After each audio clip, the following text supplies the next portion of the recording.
अस्सलामु अलैकुम नाज़रीन, मुंसिफ टीवी के प्रोग्राम राह हिदायत में आपका इस्तकबाल है, खैर मकदम है। मैं हूं आपका मेज़बान मोहम्मद हसामुद्दीन और इस वक्त स्टूडियोज़ में हमारे साथ मौजूद हैं मुफ्ती मोहम्मद शौकत सना कासमी साहब।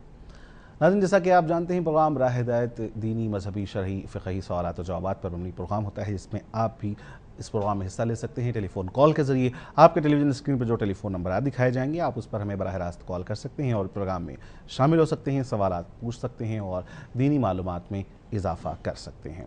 नाज़रीन, जैसा कि हम हमेशा प्रोग्राम के आगाज़ में कहते रहे हैं कि जो भी कॉलर्स प्रोग्राम में शामिल हों, वो जिस वक्त हमसे गुफ्तगू कर रहे हों, अपने टेलीविज़न की आवाज़ को, टीवी की आवाज़ को कुछ धीमा कर दें, कम कर दें, ताकि आपकी आवाज़ हम तक बेहतर तरीके से सुनाई दे सके। इसी तरीके से सवालात को, जैसा कि हर प्रोग्राम के आगाज़ में मैं कहता हूँ, कि पहले से तैयार रखें। सबसे पहले अपना नाम बताएँ और फिर अपने मुकाम का नाम बताते हुए आप प्रोग्राम में हिस्सा ले सकते हैं। एक मरतबा फिर मैं मुफ्ती मोहम्मद शौकत सना कासमी साहब का अपने स्टूडियोज़ में और प्रोग्राम राह हिदायत में तहे दिल से इस्तकबाल करता हूँ, खैर मकदम करता हूँ। मुफ्ती साहब, गुज़िश्ता प्रोग्रामों में हमने बहुत मरतबा हुकूक़ुल्लाह पर बात की है। हम चाहेंगे कि हुकूक़ुल इबाद से मुताल्लिक़ एक मरतबा फिर आप हमारे नाज़रीन को कुछ रोशनी डालते चलें कि हुकूक़ुल इबाद की इस्लाम में क्या अहमियत है और हुकूक़ुल इबाद का अदा करना और उसकी अहमियत, उसकी इफ़ादियत और फिर उस आखिरत में फिर उसकी जवाबदेही का किस तरीके से इस्लाम ने हुक्म दिया है। दो हुकूक़ हैं, जैसे कि अभी आपने सुना, एक है हुकूक़ुल्लाह और एक है हुकूक़ुल इबाद। हुकूक़ुल्लाह का मतलब वो सारे अहकाम जिसकी अल्लाह ताला से बराह रास्त उसका ताल्लुक़ है, जिसका कि अल्लाह ताला ने करने का हुक्म दिया, जैसे कि नमाज़ पढ़ना है, इसी तरह रोज़ा रखना है, हज करना है, ज़कात देना है, इस तरह के और दिगर इबादात जिसका ताल्लुक़ अल्लाह तबारक व तआला से है। और दूसरे हुकूक़ जो हुकूक़ुल इबाद है, जिसका बराह रास्त ताल्लुक़ बंदों से होता है। मसलन किसी को आपने मार दिया, किसी को आपने गाली दिया, किसी को आपने बुरा भला कहा, किसी के हक़ को आपने दबा लिया, किसी के साथ आपने धोखा दिया, फ़रेब दिया, ये सारे हुकूक़ और वो सारे मामलात जिसका ताल्लुक़ बराह रास्त किसी बंदे से होता है। हुकूक़ुल इबाद ये ज़्यादा अहम है बनिस्बत हुकूक़ुल्लाह के। इस माने में अहम है कि हुकूक़ुल्लाह तो अल्लाह ताला चाहेगा तो माफ़ कर देगा और वो अल्लाह ताला की मर्ज़ी पे है, लेकिन हुकूक़ुल इबाद के सिलसिले में अल्लाह ताला फरमाएगा कि तुम दोनों आपस में मुआहदा कर लो, तुम उसको राज़ी कर लो, वो राज़ी हो गया तो अल्लाह भी राज़ी हो जाएगा। और क़यामत के दिन हुकूक़ुल इबाद का अल्लाह तबारक व तआला बहुत ज़्यादा उस पर हिसाब व किताब होगा। अल्लाह ताला अपने हुकूक़ को माफ़ करेगा। बंदे के हुकूक़ के सिलसिले में उस वक्त तक अल्लाह ताला माफ़ नहीं करेगा जब तक कि बंदे उसको माफ़ न कर दे। इसीलिए हुकूक़ुल इबाद के सिलसिले में बहुत ज़्यादा एहतियात बरतने की ज़रूरत है मुसलमानों के साथ और अपने तमाम बल्कि पूरी इंसानियत के साथ। कोई ऐसा मामला ना हो कि जिसकी बुनियाद पर उसके हुकूक़ मुतस्सिर होते हों। अगर उसके हुकूक़ मुतस्सिर हैं तो इस दुनिया में ही मामला को राफ साफ़ कर लिया जाए और मामला को ख़त्म कर लिया जाए, आखरत पे न छोड़ा जाए। इसलिए कि आखरत का मरहला जो है, उसकी जो मंजिल है बहुत कठिन है और वहाँ पे हर आदमी को हक़ अदा करना पड़ेगा, उसके बगैर कोई चारेकार नहीं होगा। मुफ्ती साहब, जैसा कि आपने कहा कि हुकूक़ुल इबाद का जहाँ तक मामला है वो बंदों और बंदों के दरमियान होता है, लेकिन अगर कभी ऐसा हो जाए कि किसी बंदे से हमें ज़िंदगी में माफ़ करवा लेने का मौका ना मिले, कि हमने किसी के साथ ज़्यादती की हो, क्या क़यामत के रोज़ ऐसा कोई मामला अल्लाह रब्बुल आलमीन पेश करेगा कि उस बंदे से भी हम अपने कुछ ख़ताओं की माफ़ी चाह लें? क़यामत के दिन ऐसा तो मामला नहीं होगा। ये अलग बात है कि अल्लाह ताला चाहे तो उसको इतना सवाब दे दे कि वो राज़ी हो जाए, वरना क़यामत के दिन तो हुकूक़ुल इबाद को अदा करना पड़ेगा और उस वक्त कोई किसी से राज़ी नहीं होगा, वहाँ पे कोई किसी को माफ़ करने के लिए तैयार नहीं होगा, बल्कि आखिरत में तो हर आदमी की कोशिश होगी कि कहीं मेरा कोई हक़ निकल जाए और कहीं से मुझे कुछ नेकी मिल जाए, मेरे गुनाह कम हो जाए। हर आदमी इसकी कोशिश में रहेगा। इसलिए आखिरत में अल्लाह ताला चाहेगा तो ही किसी के हुकूक़ को माफ़ करा देगा, यानी अपने तरफ से वो इनाम दे दे, सवाब दे दे, वरना कोई बंदा हक़ माफ़ करने के लिए तैयार नहीं होगा, बल्कि आखिरत की करेंसी में हुकूक़ की अदायगी होगी और आखिरत की करेंसी नेक अमाल होंगे। کہ یعنی اس حق کے بدلے نیک اعمال اس کو دیے جائیں گے۔ اسی لیے دنیا میں ہی معاملہ کو صاف کر لینا چاہیے۔ اگر دنیا میں کسی وجہ سے کسی کے حق تلفی ہوئی معاف نہ کرا سکے تو زیادہ سے زیادہ اس کے لیے ایصال ثواب کرے، اس کے لیے کچھ صدقہ اور خیرات کرے، اللہ تعالیٰ سے دعا کرے، تو ممکن ہے کہ اللہ تبارک و تعالیٰ اس کے بدلے اس کو راضی کر دے گا۔ ناظرین، کالر اس فون لائن پہ ہمارے ساتھ ہیں، انہیں پروگرام میں شامل کرتے ہیں۔ السلام علیکم۔ وعلیکم السلام۔ عبداللطیف صاحب نظام آباد سے، جی پروگرام میں استقبال کرتے ہیں، فرمائیے محترم کیا سوال ہے؟ محمد انور اللہ صاحب کا جو 1 سال ہوا جو عروس منانے والے جامعہ نظامیہ کے، جی اور کیا نام ان کا پورا؟ محمد انور فاروقی جو ہے جامعہ نظامیہ کے بانی، جی جی جی جی تو ان کے بارے میں مفتی صاحب سے کچھ سننا چاہ رہا ہوں۔ سارے آپ کے ٹیلی کاسٹ ہے، الحمدللہ سارے انڈیا میں معلومات ہو جائیں گے الحمدللہ۔ ان سے جو مدرسے کا بنیاد تھے، آپ کی کیا تعلیمات تھے، جی تھوڑا حضرت سے تھوڑا واضح کرے تو بہتر رہتا بول کے گزارش کر رہا ہوں۔ ضرور۔ کوئی اور سوال عبداللطیف صاحب آپ کا؟ جی نہیں، شکریہ۔ بہت بہت شکریہ پروگرام میں شامل ہونے کال کرنے کا۔ ایک اور کالر صاحب ہمارے ساتھ ہیں۔ السلام علیکم۔ وعلیکم السلام ورحمۃ اللہ۔ نوید احمد دلی ہے۔ جی ذرا اپنی آواز کو تھوڑا سا بلند کریں، آپ کی آواز بہت آہستہ آ رہی ہے۔ نوید احمد دلی سے۔ نوید احمد صاحب دہلی سے، فرمائیے محترم کیا سوال ہے؟ اچھا، میرا سوال یہ تھا کہ میری نظر میں کچھ سامان دیا تھا، ان کا انتقال ہو گیا، میری بچی اور میری اہلیہ کی۔ اپنی آواز آپ کی آواز دھیمی آ رہی ہے، کچھ اپنی آواز کو ذرا سا بلند کریں۔ جی ہلو، جی جی فرمائیں۔ ہاں، میری نظر میں کچھ سامان دیا تھا مال میں، جی ان کا انتقال ہو گیا، میری اہلیہ میری بچی کو۔ جی ہلو، جی جی فرمائیں، ٹھیک ہے۔ ہاں، تو وہ میرے لیے ترکے میں شامل کرنا ضروری تو نہیں، اس کا وہ جائز ہے میرے لیے؟ کیا اس کو بھی ترکے میں شامل کرنا چاہیے، یہ آپ جاننا چاہ رہے ہیں؟ ٹھیک ہے، ہاں، ضرور تو ضرور۔ میرے لیے جائز ہے، مطلب یعنی آپ کو آپ کے استعمال کے لیے انہوں نے کچھ چیزیں دے دی تھیں؟ جی جی، نہیں، میری بچی اور میری اہلیہ کو دے دیا۔ آپ کی بچی اور اہلیہ کے لیے، ٹھیک ہے، ضرور انشاءاللہ آپ کے سوال کو شامل کرتے ہیں۔ بہت بہت شکریہ نوید احمد صاحب پروگرام میں شامل ہونے کال کرنے، دیکھتے رہیں راہ ہدایت۔ ایک اور کالر صاحب ہمارے ساتھ ہیں۔ السلام علیکم۔ وعلیکم۔ جی پروگرام میں آپ کا خیر مقدم ہے، کون صاحب کہاں سے؟ میں غازی آباد سے، جاکر غازی آباد سے بول رہا ہوں۔ غازی آباد سے، کیا نام ہے محترم آپ کا؟ جاکر نام ہے۔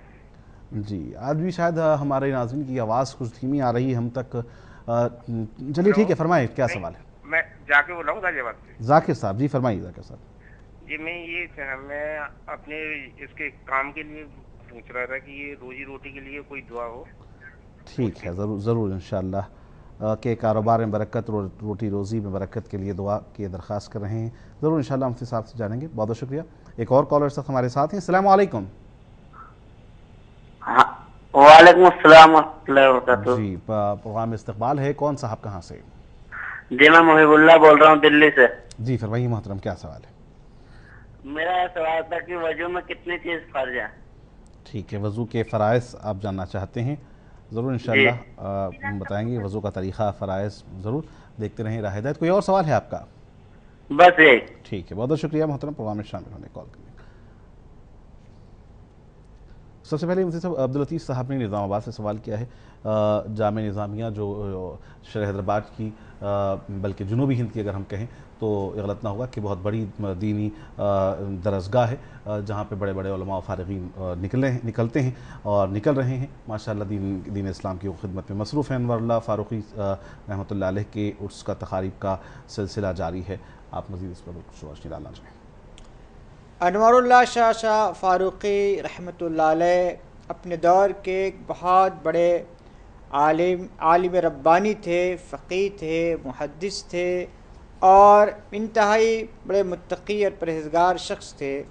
اصل میں یہ مرید تھے حاجی امداد اللہ رحمۃ اللہ علیہ کی، اور حاجی صاحب نے ہی شاہ صاحب کو جنوبی ہند میں بھیجا تھا کہ وہاں جا کر دینی درسگاہ کو قائم کرے اور دین کو پھیلائے، اشاعت دین اور خدمت دین کا کام انجام دے۔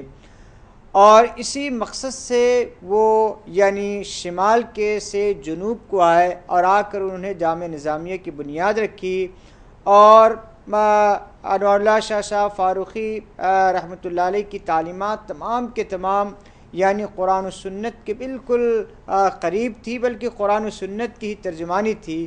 ان کی تعلیمات میں بدعات اور خرافات اور رسم و رواج کا کوئی دخل نہیں تھا، اس لیے کہ وہ انتہائی متقی پرہیزگار تھے اور علم اور قرآن و سنت سے بہت اچھی طرح واقف تھے، اور اسی مقصد سے یعنی قرآن و سنت کی تعلیم کے لیے جامعہ نظامیہ کی بنیاد رکھی گئی، اور کافی زمانے تک جامعہ نظامیہ اپنے اس مشن پر، اپنے مقصد اور اپنے بانی کے مقصد پہ چلتا رہا۔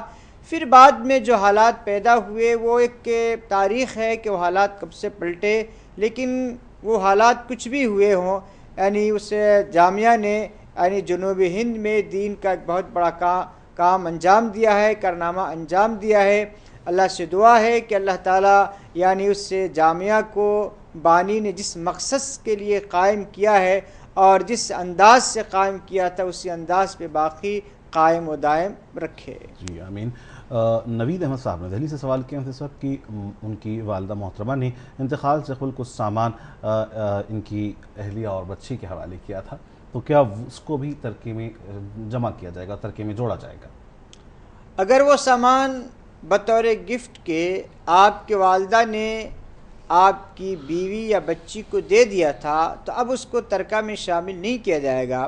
اگر بطور امانت کے یا بطور عاریت کے کہ لو تھوڑے دن تک استعمال کرو، بطور عاریت یا بطور امانت کے اگر آپ کی بیوی کے پاس یا بچی کو انہوں نے دیا تھا تب تو ترکہ میں شامل کیا جائے گا۔ اگر بطور گفٹ یعنی تحفے اور ہدیے کے طور پہ دے دیا تھا تو پھر اس کو شامل کرنے کی کوئی ضرورت نہیں ہے۔ غازی آباد سے ذاکر صاحب نے سوال کیا مفتی صاحب، اکثر بہت سارے لوگ اس طرح سوال کرتے ہیں کہ روٹی روزی میں یعنی کہ کاروبار میں خیر و برکت کے لیے کیا کیا جائے؟ دیکھیے، برکت جو آتی ہے وہ برکت والے اعمال کے ذریعے آتی ہے۔ گھر میں برکت والے کوئی اعمال آپ نہ کرے اور گھر میں برکت ہو جائے، ایسا نہیں ہو سکتا ہے۔ آپ گھر کے تمام لوگ نمازوں کی پابندی کیجیے، قرآن کریم کی تلاوت کیجیے اور ذکر و اذکار کیجیے، خاص طور سے یعنی درود شریف کثرت سے پڑھیے، استغفار کثرت سے پڑھیے، نمازوں کی پابندی کیجیے، گھر میں قرآن کی تلاوت ہو، پھر اللہ تبارک و تعالیٰ سے دعائیں ہوں تو انشاءاللہ تبارک و تعالیٰ یہ ساری چیزیں برکت والے اعمال ہیں، اس سے برکت پیدا ہوگی۔ دہلی سے کالر نے سوال کیا ہے اور وضو کے متعلق جاننا چاہتے ہیں، وہ فرائض کے متعلق جاننا چاہتے ہیں۔ ہم چاہیں گے کہ مکمل وضو کی تفصیل و طریقہ بتاتے چلیں۔ دیکھیے، وضو میں 4 چیزیں فرض ہے جس کے بغیر وضو ہوتا ہی نہیں۔ پہلی چیز تو یعنی جو فرض ہے اللہ تعالیٰ فَاغْسِلُوا وُجُوهَكُمْ، اپنے چہرے کو دھلا جائے، یعنی چہرے کو مکمل طور سے اچھے انداز سے دھلا جائے۔ دوسرا فرض ہے ہاتھ کو دھلنا، یعنی کہنیوں سے لے کر پورا ہاتھ اچھی طرح سے دھلنا۔ اور تیسرا فرض ہے سر پہ مسح کرنا۔ چوتھا فرض ہے دونوں پیروں کو ٹخنوں سمیت دھلنا۔ یہ 4 فرض ہے، یہ 4 فرض اگر ادا ہو گیا تو وضو ہو جائے گا، لیکن وضو کو سنت کے مطابق کرنا چاہیے، یعنی اس میں کلی بھی ہو، ناک میں پانی بھی ڈالا جائے اور تمام اعضاء کو 3 مرتبہ دھلا جائے۔ وضو کرنے سے پہلے بسم اللہ پڑھ لیا جائے تو اور اس وضو کے اندر ایک طرح کی روحانیت پیدا ہو جائے گی، اس کے اندر تاثیر پیدا ہو جائے گی اور اس کی فضیلت بڑھ جائے گی۔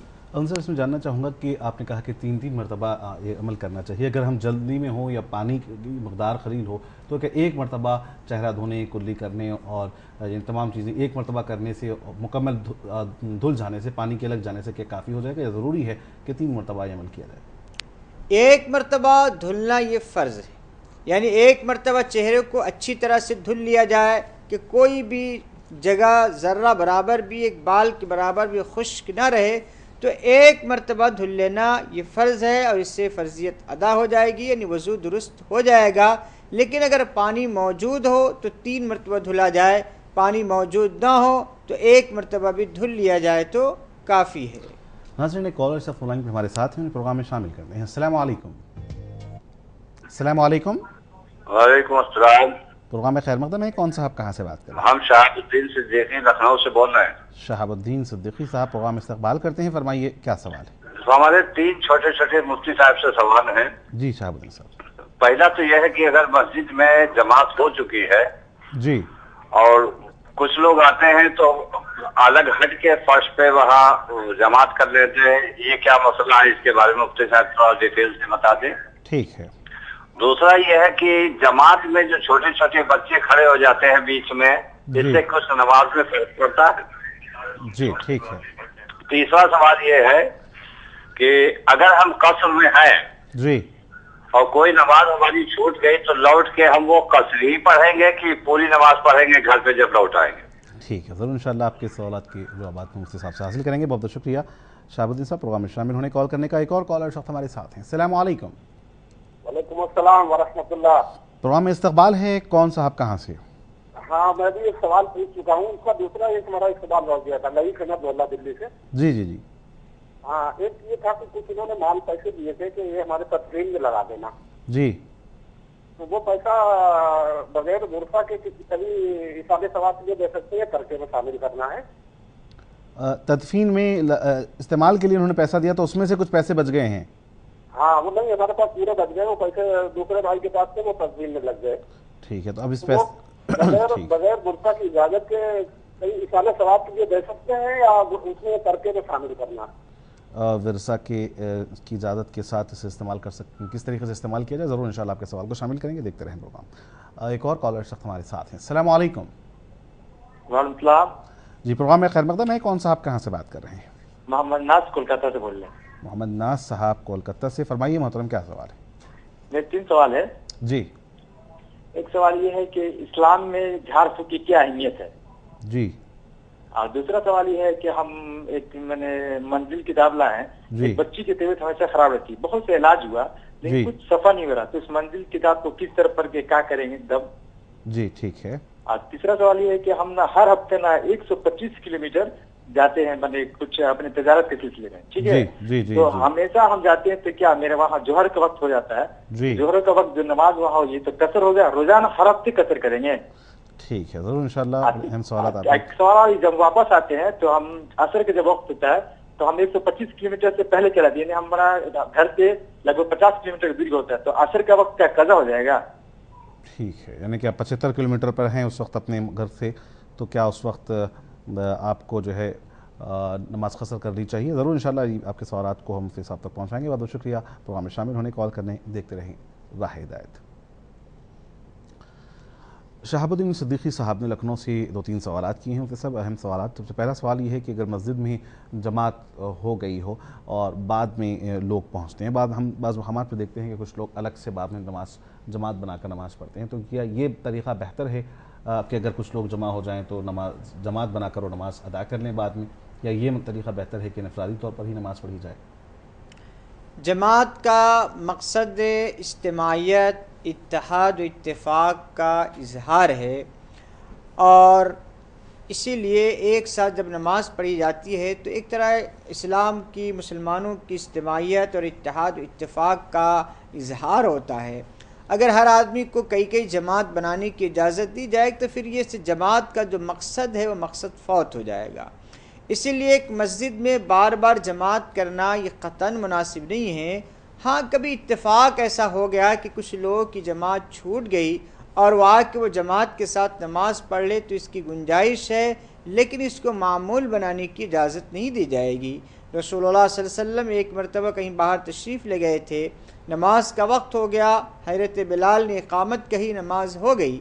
आप सल्लल्लाहु अलैहि वसल्लम जब मस्जिद में तशरीफ़ लाए तो नमाज हो चुकी थी, तो आप सल्लल्लाहु अलैहि वसल्लम ने मस्जिद में नमाज नहीं पढ़ी, आप घर में जाकर नमाज पढ़े।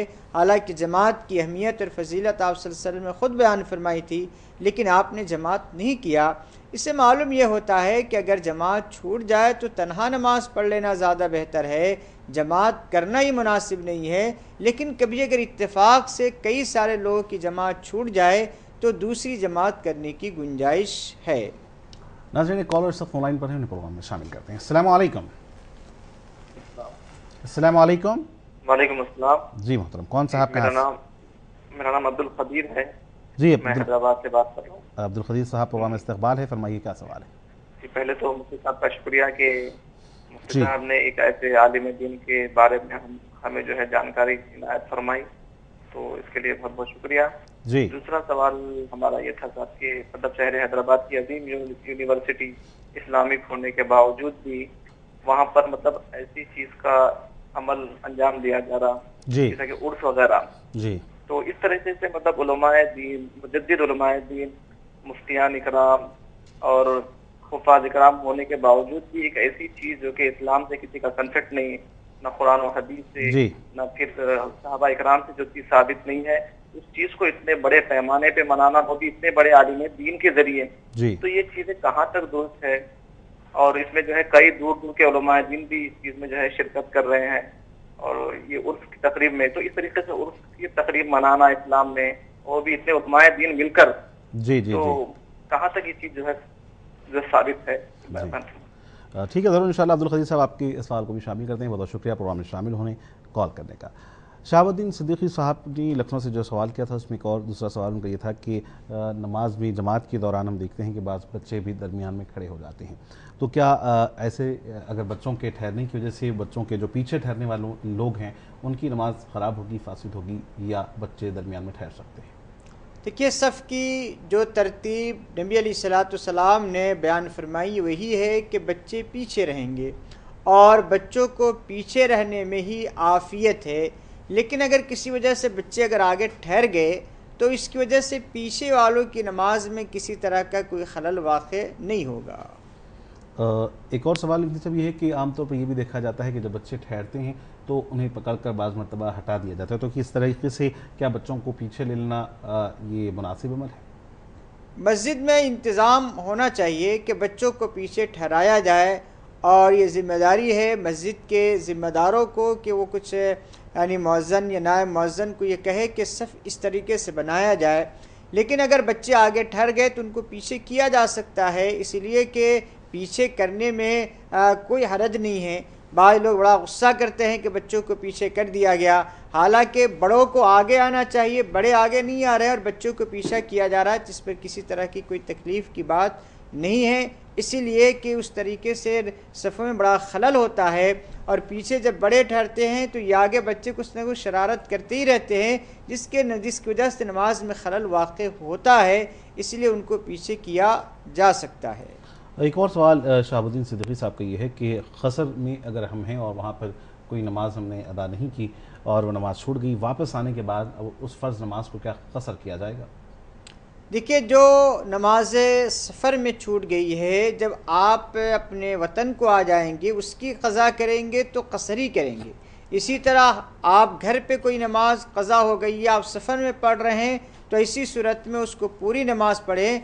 नमाज कहाँ क़ज़ा हुई है उसका एतबार किया जाएगा, कहाँ पढ़ी जा रही है उसका एतबार नहीं किया जाएगा।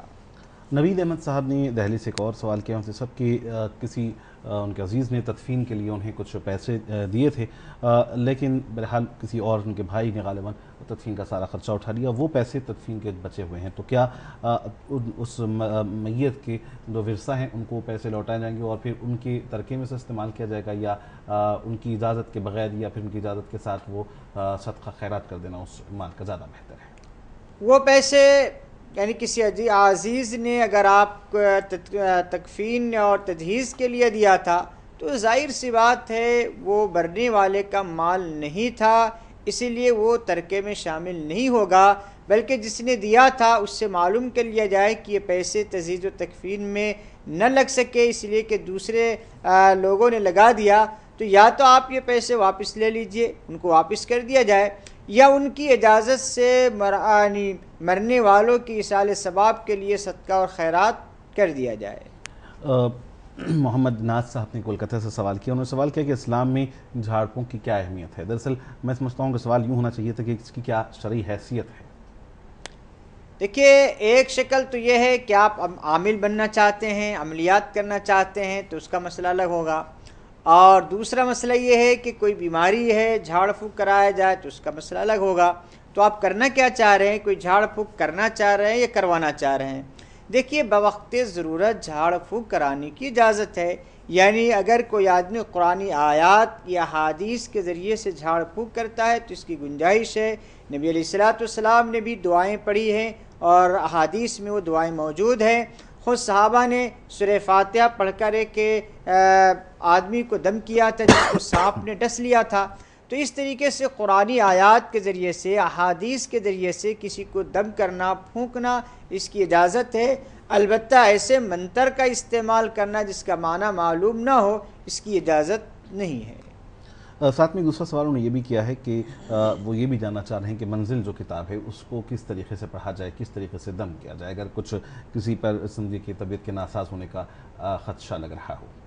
دیکھیں اس کے پڑھنے کا طریقہ یہ ہے کہ منزل کو 1 مرتبہ پڑھیے، روزانہ پڑھیے پابندی سے، اور 3 مرتبہ پڑھ کے پانی پہ دم کر کے پانی کو پلائیے۔ اگر مریض نہانے کے لائق ہو تو اس کو نہلا بھی سکتے ہیں، اگر اس کو جسم میں یا سر پہ تیل لگایا جا سکتا ہے تو تیل میں بھی پڑھ کر دم کر کے اس کو سر میں لگایا جا سکتا ہے، تو پلایا جا سکتا ہے پانی پر دم کر کے، نہلایا جا سکتا ہے پانی پر دم کر کے، اور تیل میں دم کر کے اس کو سر میں لگایا بھی جا سکتا ہے۔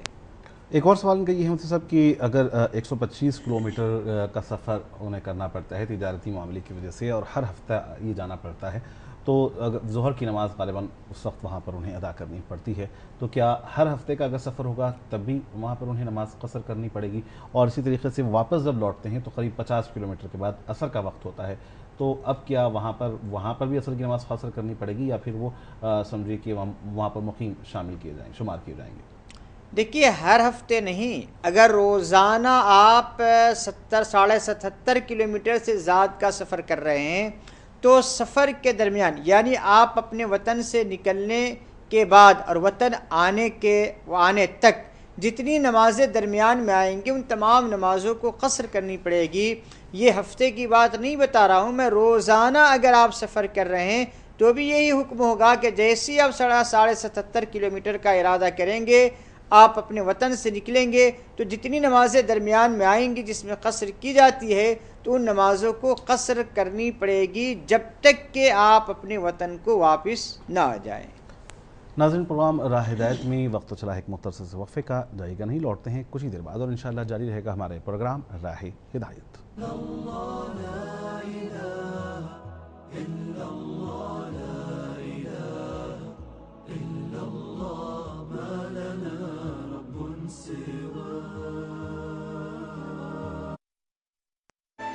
حسن جنت کا جسے رخ زیبا ملا، ہاں وہ زمین ارض کشمیر ہے۔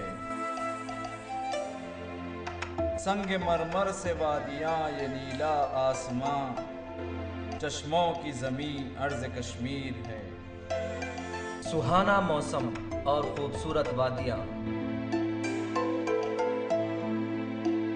مسجدوں سے بلند ہوتی اذانیں اور مقدس زیارت گاہیں، مذہبی پیار و محبت اور یکجہتی کی مثالیں۔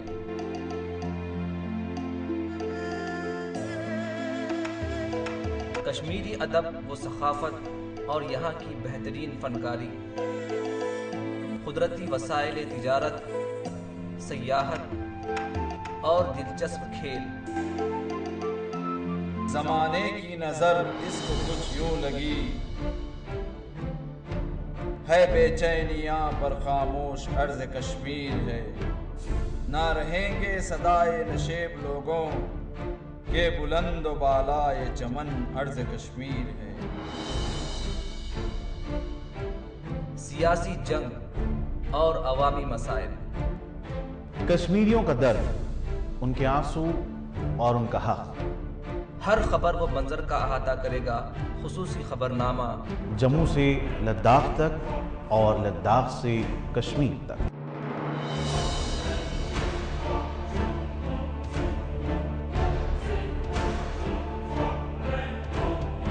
منصف کشمیر دیکھیے روزانہ شام 7:30 بجے صرف منصف ٹی وی پر۔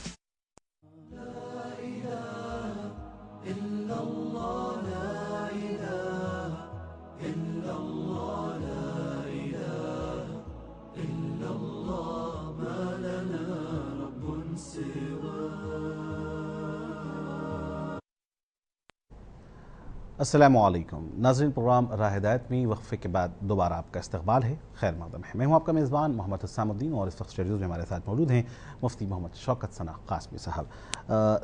मुफ्ती साहब वक्फे में जाने से कबल मोहम्मद अब्दुल क़दीर साहब ने हैदराबाद से सवाल किए थे कि क्या किसी दीनी मदरसे के जिसने जो है उसका संग बुनियाद रखा हो उसके नाम से उर्स की तकारीब क्या मुनक्किद की जा सकती हैं। और हम देखते हैं कि बाज़ मक़ामात पर इस तरीक़े के जामियात जो होती हैं बड़ी बड़ी, उसके जो बानी होते हैं, बुज़ुर्ग शख्सियात होती हैं, वो उनका उर्स मनाते हैं और फिर न सिर्फ उर्स मनाते हैं बल्कि सारी दुनिया से उसमें उलमा कराम भी शरीक होते हैं। तो क्या इस तरीके से और उसकी तक़रीब जश्न के नाम पर मनाना और इतने बड़े पैमाने पर उसका इनेक़ाद करना क्या इस्लाम की इजाज़त देता है?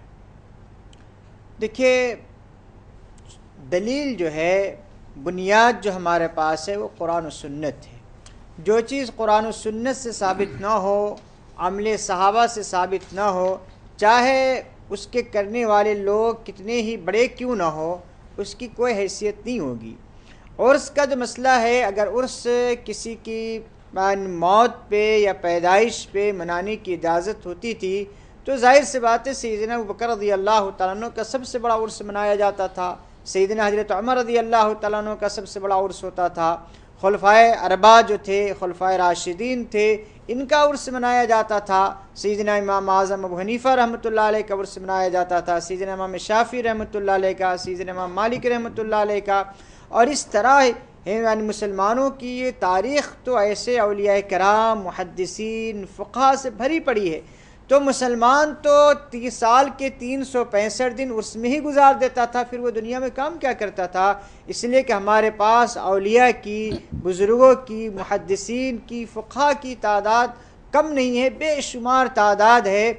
इस्लाम इस तरीके से जश्न मनाने और इस तरीके से धूमधाम का मज़हब नहीं है। इस्लाम तो अमल करने का हुक्म देता है कि इसको अमल किया जाए और बाज़ाब्ता अमली मज़हब है, सिर्फ दिखलावे का मज़हब नहीं है। बहुत अफसोस की बात यह है कि बहुत बड़े बड़े औलिया कराम जिन्होंने इस दुनिया में दीन को फैलाया और ख़िदमत दीन और इशाअत दीन में उनका बहुत बड़ा कारनामा रहा, पूरी ज़िंदगी बिदआत से, खुराफात से उन्होंने बचाया, लोगों को शरीयत और हदीस से करीब करने की, सुन्नत से करीब करने की कोशिश की।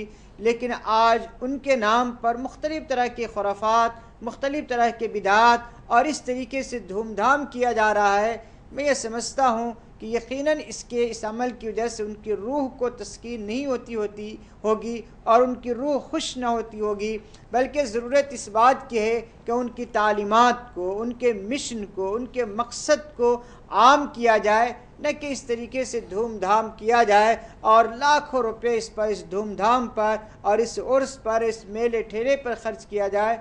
ये क़तन मुनासिब नहीं है। नाज़रीन, एक फ़ोन कॉल पर इस वक्त हमारे साथ एक कॉलर मौजूद हैं, उन्हें प्रोग्राम में शामिल करते हैं। अस्सलाम वालेकुम। अस्सलाम वालेकुम। अस्सलाम वालेकुम। वालेकुम सलाम। जी, प्रोग्राम में इस्तकबाल है। कौन सा, कहाँ से? हाँ, मुफ्ती साहब से एक सवाल करना था मुझे। जी जी जी। हाँ, हेलो जी, फरमाइए। आपका नाम बताएं, कहाँ से कॉल कर रहे हैं, अपना सवाल पेश करें। इलाहाबाद से अखलाक हुसैन बोल रहा हूँ। जी फरमाइए। हाँ, पहला सवाल मेरा ये है जी क्या है, हजरत अली करमुल्लाह वजहू की जो पैदाइश कहा जाता है जी काबे शरीफ में हुई, जी, तो उसके क्या सबब था? ठीक है। क्योंकि जबकि वहाँ पर वो बुतों के आलाइश से भरा हुआ था, ठीक है। उनकी वालदा किस मकसद से ले वहाँ गई थी? ठीक है। पहला सवाल जी। अच्छा, दूसरा सवाल है खुम्स क्या चीज है, सदका और खैरात में क्या फर्क है, मैं ये जानना चाहता हूँ। आपने उससे पहले क्या कहा, सदका खैरात से पहले? खुम्स, ठीक है। और सदका खैरात किसे कहते हैं जानना चाहते हैं। बहुत शुक्रिया मोहतरम अखलाक हुसैन साहब प्रोग्राम में शामिल होने, कॉल करने का। देखते रहिए राह हिदायत। एक और कॉलर शख्स हमारे साथ हैं। हेलो जी, प्रोग्राम में खैर मकदम है। कौन और कहाँ से? हेलो, अस्सलाम वालेकुम, हम कलकत्ता से बोल रहे हैं। वालेकुम अस्सलाम। जी, प्रोग्राम हमारा सवाल है कि जो आप मंजिल के बारे में बताएं, तो वो हम भी मंजिल पढ़ते हैं, हमारे बच्चे मतलब मैट्रिक का एग्जाम दे रहे हैं, तो मतलब जाने से पहले हम मंजिल पढ़ के पानी देते हैं और पेन कलम पे भी फूकते हैं, तो मतलब इससे कोई हर्ज तो नहीं है? ठीक है, ज़रूर इंशाल्लाह आपके भी सवाल को शामिल करते हैं। बहुत बहुत शुक्रिया प्रोग्राम में शामिल होने, कॉल करने का। अस्सलाम वालेकुम। वालेकुम अस्सलाम। प्रोग्राम में खैर मकदम है। कौन सा, आप कहाँ से? جی میں اڑیسہ سے عظمت بول رہا تھا. عظمت صاحب پروگرام استقبال ہے, فرمائیے کیا سوال ہے. جی سوال یہ ہے حج اور عمرہ میں فرق کیا ہے, اور اگر کسی شخص کے پاس اتنا دولت نہ ہو کہ وہ حج کر نہیں پائے تو کیا عمرہ کر سکتا ہے؟ ٹھیک ہے, ضرور انشاءاللہ آپ کے سوال کو اہم سوال آپ نے کیا ہے, شامل کرتے ہیں. بہت بہت شکریہ پروگرام میں شامل ہونے کال کرنے کا. اخلاق حسین صاحب نے یو پی سے سوال کیا مفتی صاحب کی حضرت علی رضی اللہ تعالیٰ عنہ کی ولادت کعبۃ اللہ شریف میں ہوئی تھی, یہ تاریخ سے ثابت ہے. ایک کالر سے پہلے ساتھ موجود ہیں, انہیں پروگرام میں شامل کر لیں گے, اس سوال کو بعد میں لیتے ہیں. السلام علیکم. ہلو سر, السلام علیکم. وعلیکم السلام, پروگرام میں خیر مقدم ہے. کون اور کہاں سے بات کر رہے ہیں؟ سر نازنین لکھنؤ سے. جی فرمائیے کیا سوال ہے. سر ایک سوال ہے. جی ابھی مفتی صاحب نے کہا کہ وضو کے فرائض میں سر کا مسح کرنا ہے. جی تو میرے ماموں بھی مفتی ہے, تو انہوں نے کہا کہ مطلب فرائض میں صرف چوتھا ہے سر کا مسح کرنا, یعنی ایک چوتھائی سر کا مسح کرنا. ہاں, 1/4 سر کا مسح کرنا ہے. ٹھیک ہے. سر ایک سوال اور ہے. جی جی جی. کہ جو 11ویں کا کھانا ہوتا ہے, جی تو کیا وہ کھانا جائز ہے؟ جیسے 40ویں کا کھانا ہوا تو اس کی دعوت آتی ہے, تو کیا کھا سکتے ہیں, وہ حلال ہے یا حرام ہے؟ ٹھیک ہے, ضرور انشاءاللہ آپ کے سوال کو شامل کرتے ہیں. بہت بہت شکریہ پروگرام میں شامل ہونے کال کرنے کا. حضرت علی رضی اللہ تعالیٰ عنہ کی ولادت کعبۃ اللہ شریف میں ہوئی, یہ تاریخ بتاتی ہے. کیا یہ واقعہ درست ہے, اور اس کے اسباب کیا تھے, یہ جاننا چاہتے ہیں اخلاق حسین صاحب.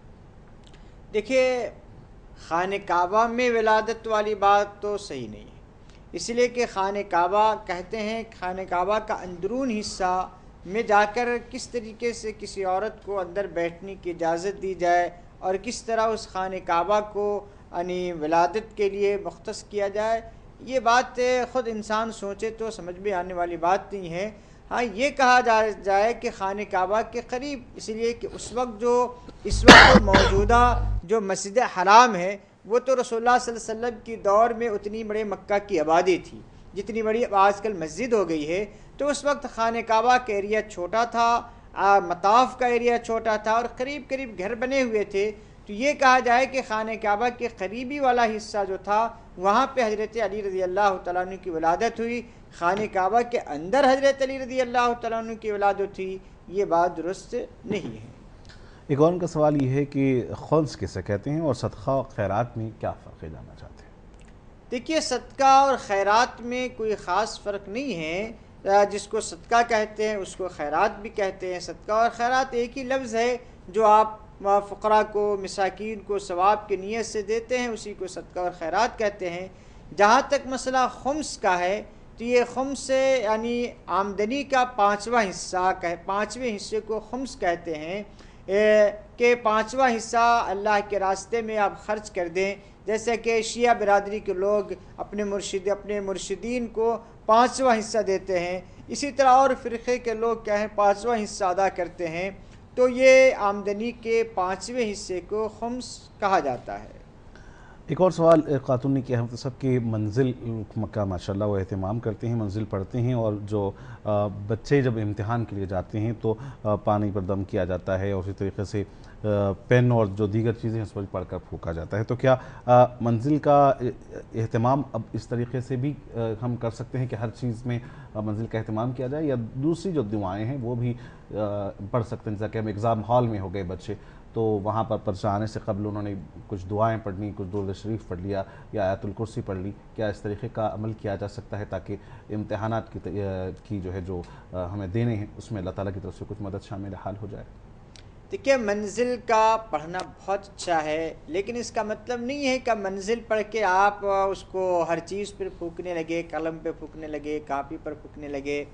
بلکہ یہ سب پھونکنے سے بہتر یہ ہے کہ پہلے بچوں کو اچھا امتحان کی تیاری کرائیے, اچھا محنت کرائیے, اس کو بچے کو ترغیب دیجیے. وہ سب ترغیبات اور محنت کے بعد اگر یہ آپ یہ عمل کر رہے ہیں تو بہر صورت اس کی اجازت ہے, اس کی گنجائش ہے.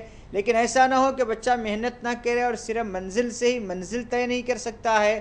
منزل تو یہ بہت اچھی چیز ہے, اس کو پڑھتے رہنا چاہیے, بہت فوائد ہیں, لیکن اس فوائد کو حاصل کرنے کے لیے بھی اسباب و ذرائع استعمال کرنا چاہیے. ایک اہم سوال عظمت صاحب نے اڈیشہ سے کیا ہے. اصل میں اس میں کچھ دن پہلے ہمیں گفتگو کرنی چاہیے تھی, وہ حج کے متعلق ہے, کیونکہ بہرحال حج के लिए वक्त तो बहुत है, लेकिन हिंदुस्तान से जो हज का प्रोसेस शुरू होता है वो बहरहाल इससे पहले से शुरू हो चुका है, और मैं समझता हूँ कि 2-4 रोज़ शायद अभी हैदराबाद में बाकी हैं। जो लोग हज पे जाना चाहते हों वो अपने फॉर्म दाखिल कर सकते हैं। आपका सवाल ये है कि हज और उम्रा में बुनियादी तौर पर फ़र्क क्या है, और साथ ही साथ अगर किसी के पास दौलत ना हो, साहब इस्तिताअत ना हो, तो क्या वो उम्रा करके हज के बराबर पहुँच सकता है या उसके लिए उम्रा करना बेहतर होगा? ठीक है, हज और उम्रा में बुनियादी तौर पर फ़र्क यह है कि हज हर साहब इस्तिताअत पे फ़र्ज़ है। ज़िंदगी में एक मरतबा हज करना ये फ़र्ज़ है, लेकिन उम्रा फ़र्ज़ नहीं है। बाज़ लोगों के कौल के मुताबिक ये सुन्नत है, बाज़ लोगों के मुताबिक वाजिब है, लेकिन वो भी साहब इस्तिताअत पर ही वाजिब है, आम लोगों पर वाजिब नहीं है। रहा यह मसला कि जो लोग साहब इस्तिताअत ना हो तो उन पर तो हज फ़र्ज़ ही नहीं है।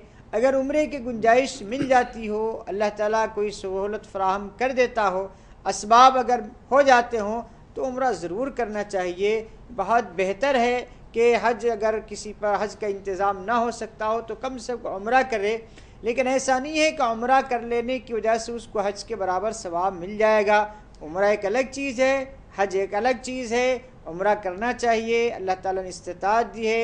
अल्लाह ताला के घर को नबी अलैहिस्सलाम के रोज़े पे हाज़िरी नसीब हो जाएगी, बहुत बड़े नसीब की बात है, लेकिन उम्रा करके हज के बराबर सवाब हासिल नहीं किया जा सकता है। मुफ्ती साहब, एक सवाल ये है कि उम्रा बहरहाल अगर किसी के पास में दौलत है तो वो जाएँ, बहरहाल अगर अल्लाह ताला ने हज की इस्तिताअत ना दी हो लेकिन उम्रे की दी हो, लेकिन बहुत सारे ऐसे लोग हैं जो उम्रा बल्कि उम्रे पे उम्रा कर रहे हैं, और एक मिसल भी चल पड़ी है कि साल भर गुमराह और रमज़ान में गुमराह कर लिया। तो क्या ऐसे लोगों के लिए ये बेहतर मुनासिब है कि वो अगर अल्लाह ताला ने इस्तिताअत दी है तो हर साल उम्रा करें या हर रमज़ान में उम्रा करें, या फिर कोई और कार खैर में उस पैसे को इस्तेमाल कर सकते हैं? देखिए, उम्रा और हज एक मुस्तकिल इबादत है, और उम्रा और हज के जो फ़वाइद हैं किसी और इबादत में हासिल नहीं हो सकते हैं। अल्लाह ने इस्तिताअत दी है तो उम्रा भी करे और उम्रा के साथ दिगर नेक काम भी करे, कार खैर भी करे, लेकिन हज या उम्रे को क़ुरबान करके कोई और काम करे जबकि अल्लाह ताला ने इस्तिताअत दी है, मैं ये नहीं समझता हूँ कि ये कोई मुनासिब अमल है। लेकिन हर साल जाना उसके लिए ज़रूरी भी नहीं है, ज़रूरी न समझे, लेकिन वह उम्रा के लिए जाने के साथ साथ दिगर भी कार खैर करता है तो ये बहुत बेहतर होगा। नाज़रीन, साहबा ने लखनऊ से सवाल किया है कि अभी जो आपने वज़ू के फ़राइज़ में बताया कि सर का मसाह करना चाहिए, तो क्या पूरे सर का मसाह करना चाहिए या 1/4 सर का मसाह करना भी? पूरे सर का मसाह करना ये मसनून है और बहुत बेहतर अमल है, लेकिन अगर कोई 1/4 सर के बराबर भी मसाह कर लिया तो फ़र्ज़ अदा हो जाएगा।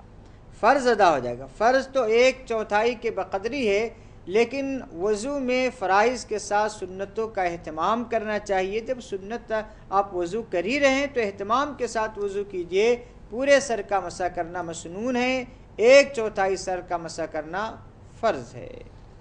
एक और सवाल इनका ये है कि क्या 11वीं शरीफ की तकरीब में शिरकत किया जा सकता है, वो खाना खाया जा सकता है, या बाज़ अहबाब बहुत आगे चलकर इसे हराम भी कह देते हैं, तो क्या ये खाना इसमें शिरकत करना हराम तो नहीं है?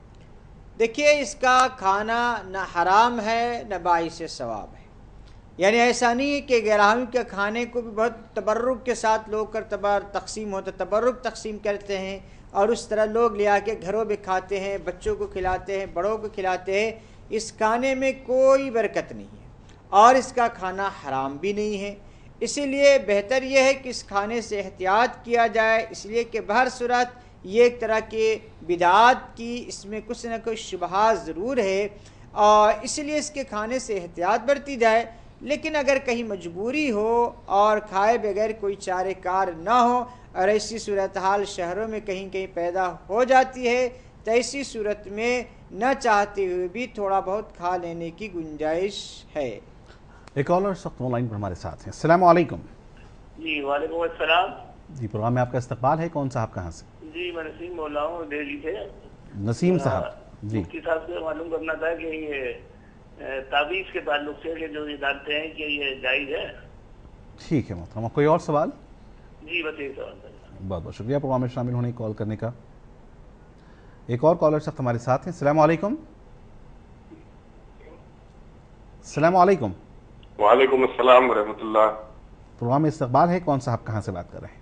میں ڈاکٹر اسد کلکتہ سے بول رہا ہوں. ڈاکٹر اسد صاحب پروگرام میں استقبال کرتے ہیں. اسد صاحب فرمائیے کیا سوال ہے؟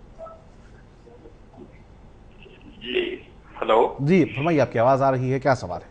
ہاں میرا سوال ہے کہ نماز عصر میں اس قدر اختلاف ہے کہ مجھے سمجھ میں نہیں آتا کہ کس وقت نماز عصر ادا کی جائے. جب میں ویب سائٹ میں دیکھتا ہوں اور جو یہاں پر آپ کے لوکل جو ٹائم ٹیبل ملتے ہیں اس میں کافی اختلاف ہے. ٹھیک ہے. وہ یہ ویب سائٹ میں 1 گھنٹہ آگے یا 45 منٹ آگے وقت ہوتا ہے. جی. تو کس وقت نماز عصر ادا کی جائے؟ ٹھیک ہے. تو ذرا یہ مفتی صاحب اس پر روشنی ڈالیں. ضرور انشاءاللہ. کوئی اور سوال ڈاکٹر صاحب آپ کا؟ جی نہیں، شکریہ، بہت بہت شکریہ. جزاک اللہ. نسیم صاحب نے دہلی سے سوال کیا، مفتی صاحب تعویذ سے متعلق کیا تعویذ کا استعمال کیا جا سکتا ہے؟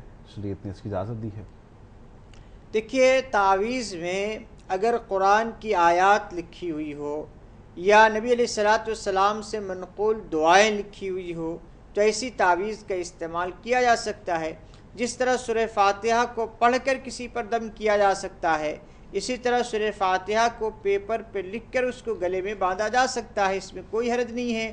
اور اگر کسی کو یہ یقین ہو گیا کہ اس تعویذ کی وجہ سے میں اچھا ہو گیا تو ظاہر سی بات ہے تعویذ میں اللہ تعالیٰ کا کلام ہی لکھا ہوا ہے، کوئی اور چیز تو لکھی ہوئی نہیں ہے. اسی لیے قرآنی آیات اور احادیث میں کی باتیں اگر تعویذ میں لکھی ہوئی ہو تو اس کے پہننے کی اجازت ہوگی.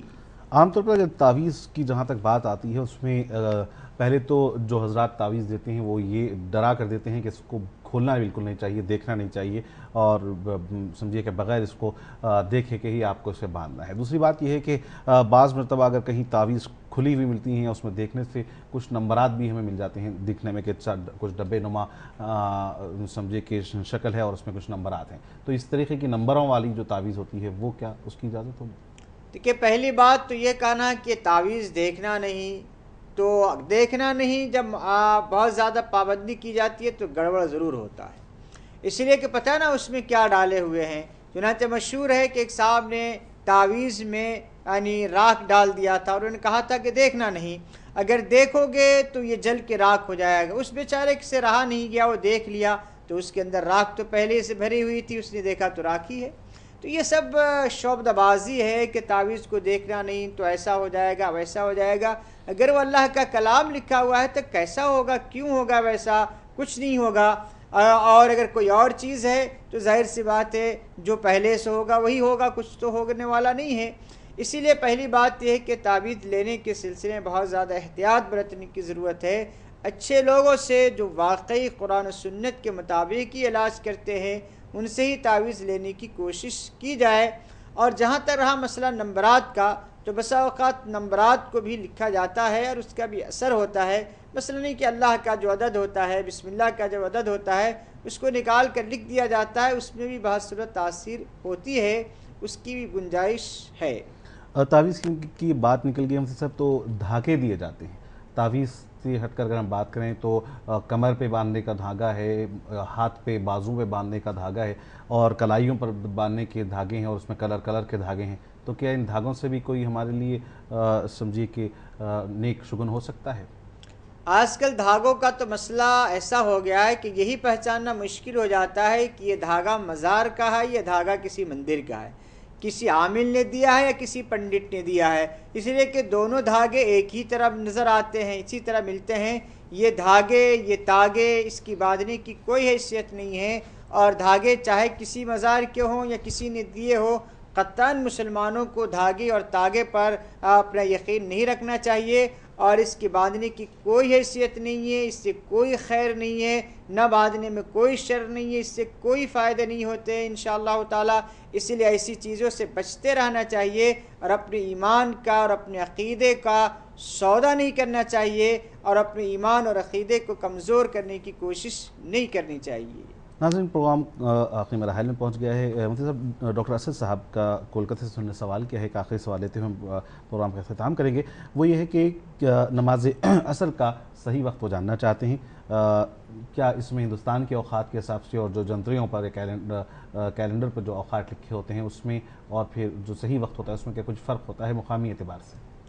دیکھیے ہر علاقے میں فرق ہوتا ہے. جیسا کہ آپ کے کولکتہ میں عصر کا وقت پہلے شروع ہوتا ہے, ہمارے حیدرآباد میں دیر سے شروع ہوتا ہے. تو انٹرنیٹ پہ جو سیٹلائٹ کا جو ٹائم آتا ہے اس ٹائم کے لحاظ سے کب آپ کا وقت شروع ہو رہا ہے عصر کا, اس کے 5-10 منٹ کے بعد آپ احتیاط کر کے نماز پڑھ لیجئے. یا اسی طرح آپ کے پاس جو دائمی جنتری ہوتی ہے تو اس دائمی جنتری میں بھی باضابطہ وقت لکھا رہتا ہے کہ کب وقت شروع ہو رہا ہے, کب اذان ہوگی, کب نماز ہوگی, اس کے لحاظ سے آپ نماز پڑھ سکتے ہیں. ناظرین, پروگرام راہ ہدایت کا آج وقت یہیں پر ختم ہونا چاہتا ہے. ایک مرتبہ پھر ہم تمام ناظرین کے اور ساتھ ہی ساتھ مفتی محمد شوکت ثنا قاسمی صاحب کے بھی مشکور ہیں کہ آپ ناظرین کے سوالات اور مفتی صاحب نے جو جوابات دیے ہیں اس میں پروگرام کو رونق بخشی ہے. اور آخر میں اللہ سے یہی دعا کرتے ہوئے ہم آپ سے اجازت چاہیں گے کہ جو کچھ بھی ہم نے آج کہا ہے, سنا ہے, اس پر کہنے سننے سے زیادہ اللہ رب العالمین ہمیں عمل کی توفیق عطا فرمائے. ناظرین, پروگرام راہ ہدایت کو یہیں پر ختم کرنے کی آپ کے میزبان محمد حسام الدین کو دیں اجازت. دیکھتے رہیں منصف ٹی وی. خدا حافظ. إلا الله لا إله إلا الله لا إله إلا الله ما لنا رب سواه.